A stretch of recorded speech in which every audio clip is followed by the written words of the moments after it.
नमस्कार दोस्तों।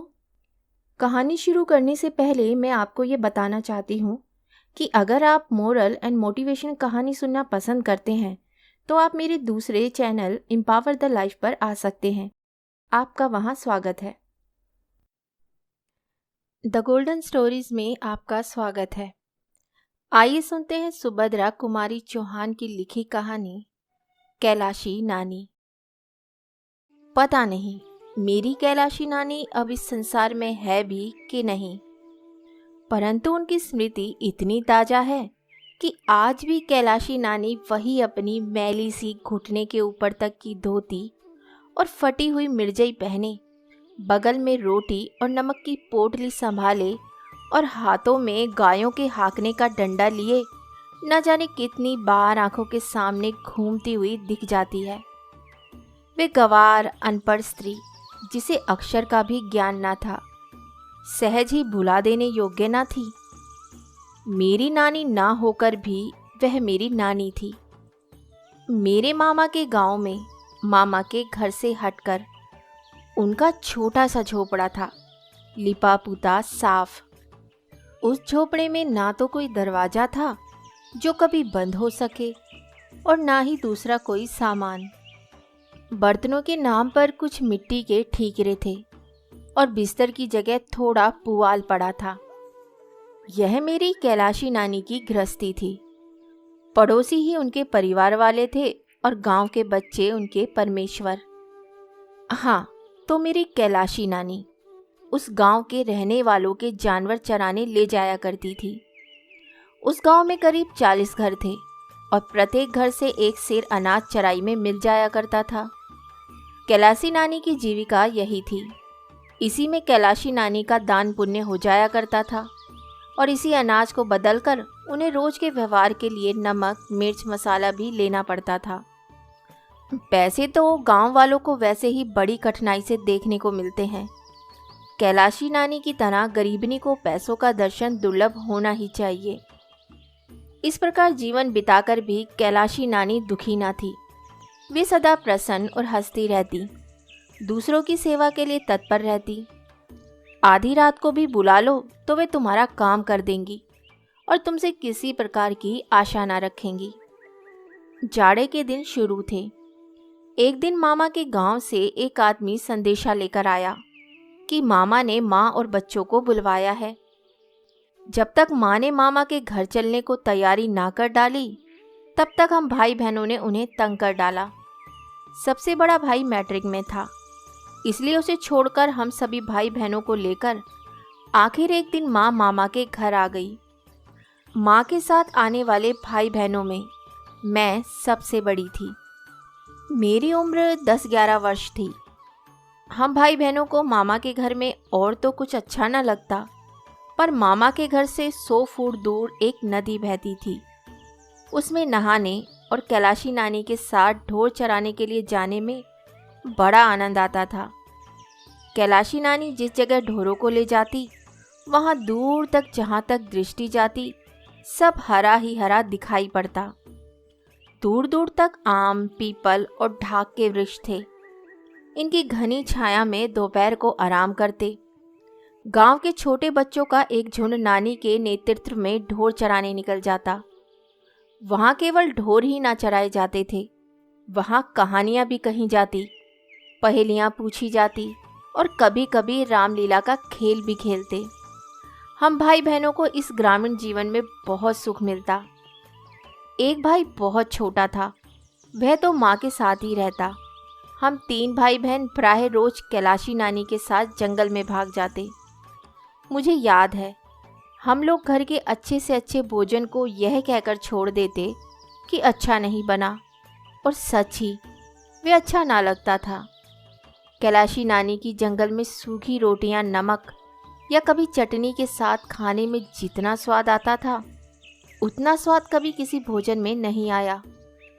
रोटियां भी गेहूं की नहीं, ना जाने किस तरह के नाज मिलाकर बनाई जाती। कैलाशी नानी को हर घर से एक ही नाज तो मिलता ना था। कहीं गेहूं, कहीं जौ, ज्वार, मक्का, उड़द, मूंग, अरहर सब मिलाकर इकट्ठा कर देती और रोज आवश्यकता अनुसार किसी की चक्की से पीस लाती और दूसरे दिन के लिए रोटियां सेक रखती। यही उनका प्रतिदिन का आहार था। यही रोटियां वे सबको खिलाती थी और हम लोग बड़े स्वाद से खाते। कभी कभी गांव के दूसरे बच्चे नदी में धोती फैलाकर मछली भूनते। उस दिन कैलाशी नानी रोटी भी ना खाती, सत्तू खाकर ही रह जाती। इसी प्रकार एक दिन हम लोग कैलाशी नानी के साथ हार पर गए। उस दिन कैलाशी नानी ने राजा रानी की कहानी सुनाई थी। राजा की एक राजकुमारी थी, बड़ी सुंदर, बड़ी नेक। किंतु एक दिन जब वे नदी पर नहा रही थी, तब परियों के देश के राजा का राजकुमार आया और राजकुमारी को घोड़े पर बैठाकर ले भागा। कहानी सुनने के बाद कलेवा से पहले हम लोग बड़ी देर तक नहाते थे और तैरते थे। पानी बहुत गहरा ना था, पर बड़ा साफ था। नदी में नहाने का ही प्रलोभन हमें रोज यहाँ घसीट लाता। हाँ, तो उस दिन नहाते नहाते मुझे यही डर लग रहा था कि कहीं परियों के देश का राजकुमार ना आ जाए। वहाँ राजकुमार तो ना आया, परंतु जब नहा धोकर लौटी तो देखा कि कैलाशी नानी के पास कोई बैठा है। कपड़े जरा साफ सुथरे थे। मैं डरी कि कहीं यही तो वे राजकुमार नहीं है। फिर घबराकर दूर तक नज़र दौड़ाकर देखा, कहीं भी कोई घोड़ा ना दिखा। मैं बेफिक्र हो गई कि ये राजकुमार नहीं है। वे होता तो घोड़ा जरूर होता। बाद में कैलाशी नानी से मालूम हुआ कि वे गांव का जमींदार है और कैलाशी नानी को हर महीने ढोर चरवाई में 5 सेर अनाज देता है। वे वहीं हम लोगों के पास ही पीपल के पेड़ की जड़ पर बैठ गया और हम सब भाई बहनों के बारे में कैलाशी नानी से बातचीत करने लगा। जब उसे यह मालूम हुआ कि अभी तक मेरी शादी नहीं हुई, तो उसे बड़ा आश्चर्य हुआ, क्योंकि गांव में तो उस समय लड़की के पैदा होते ही ब्याह की बातचीत हो जाती और 3-4 साल की होते होते तो उसका ब्याह भी हो जाता। उसने स्वर को धीमा करके कैलाशी नानी से कहा कि क्या कुल में कोई दाग है जो इतनी बड़ी लड़की अब तक कुंवारी है? कैलाशी नानी ने कहा, नहीं भैया, कुल में दाग वाग कुछ नहीं है। बड़े आदमी हैं, लड़की लड़के सभी मदरसे में पढ़ते हैं। यही बिटिया रामायण बाच लेती है, अंग्रेजी पढ़ती है, अंग्रेजी। जब पढ़ लेगी तब लायक वर देखकर ब्याह करेंगे। वह जमींदार जितनी देर तक बैठा रहा, बार बार हमें ही देखता रहा। दूसरे दिन जब कैलाशी नानी ढोर ढीलने आई तो छोटे भाई बहन अभी सोकर नहीं उठे थे, इसलिए मैं अकेले ही नानी के साथ निकल गई। कलेवा करने से पहले हम सब बच्चे फिर नदी पर नहाने गए। जब हम जा रहे थे तभी वह जमींदार फिर आया। वह कैलाशी नानी को बड़ी देर तक कुछ समझाता रहा। उसे कैलाशी नानी ने हाथ जोड़कर कुछ अस्वीकार किया।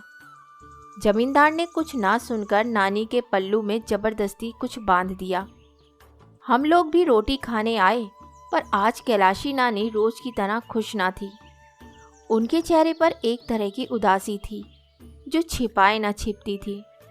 उन्होंने हमें खिलाया पिलाया और फिर कहानी सुनाने बैठी, किंतु कहानी में उनका मन ना लगा। अन्य दिनों की तरह जब मैं बच्चों के साथ ढोर हाँकने जाने लगी तो जाने ना दिया। उन्होंने मुझे अपने पास ही बिठाए रखा। मैंने जिद की तो मुझे डांट भी दिया। शाम हो चुकी थी। माँ तुलसी के पास दिया जला रही थी। कैलाशी नानी छिपती हुई सी माँ के पास आई और इशारे से बुलाकर अलग कमरे में ले गई। उन्होंने माँ से कहा कि वह अपने बच्चों समेत जल्दी से जल्दी घर वापस चली जाए, कारण कि वह जमींदार हम दोनों बहनों को अपने नालायक पुत्रों की वधू बनाना चाहता है। जमींदार का मेरे मामा से बहुत दिनों से बैर चला आ रहा था। शायद वह अपने इस बैर का बदला इस प्रकार लेना चाहता है। वह चाहता है कि कैलाशी नानी के साथ ढोर चराने जाने पर वह हम दोनों बहनों की मांग में अपने पुत्रों से सिंदूर भरवा दे। इस प्रकार हम दोनों बहनें उसकी पुत्रवधू बन जाएंगी। मामा जानकर भी कुछ ना कर सकेंगे। इस काम में वह कैलाशी नानी की सहायता लेना चाहता था, इसलिए 10 रुपये उनके पल्लू में जबरदस्ती बांध दिए। 40 रुपये काम पूरा हो जाने पर देने का वादा किया था। कैलाशी नानी ने शपथ लेते हुए वे 10 रुपये कमर से निकालकर माँ को दिखाए और फिर बोली, बिटिया झूठ नहीं कहती, मेरे पास तो 10 पैसे भी नहीं, फिर ये 10 कलदार कहाँ से आए? ये उसी अधर्मी ने बांध दिए हैं। तुम बिटिया को लेकर चली जाओ। जिस गांव का जमींदार इतना अधर्मी है, तुम यहाँ फिर ना आना। बिटिया का शादी ब्याह करके ससुराल भेज कर ही फिर आना। कैलाशी नानी ने यह भी कहा कि वह हमारे जाते ही इन रुपयों को जमींदार के आगे फेंक देगी। अधर्म का पैसा वह कभी स्वीकार नहीं करेगी। मुझे याद आया कि एक दिन इकन्नी लेकर मैं नानी के साथ चली गई और कैलाशी नानी ने मुझसे लेकर वह बहुत संभाल कर रख ली और शाम को लौटकर वह माँ को वापस कर दी। माँ ने जब वह इकन्नी उन्हीं को वापस दे दी तो कैलाशी नानी के चेहरे से ऐसा भाव टपक रहा था जैसे उन्हें कहीं का खजाना मिल गया हो। कई बार इकन्नी को उलट पुलट कर देखने के बाद कैलाशी नानी ने उसे कमर में खोस लिया। माँ को जाने कितने आशीर्वाद देती हुई वह गई थी। वही कैलाशी नानी आज कमर में 10 कलदार बांधे थी। कल जरा सी बात पर 40 रुपये और मिलने वाले थे, पर कैलाशी नानी अधर्म का पैसा नहीं लेना चाहती थी। उन्होंने कहा कि अगले दिन वह हमें वहां से भेजे बिना ढोर चराने नहीं जाएगी और जमींदार के रुपये उसके दरवाजे पर जाकर फेंक देगी। फिर जो चाहे वह महीने का 5 सेर अनाज भी बंद कर दे।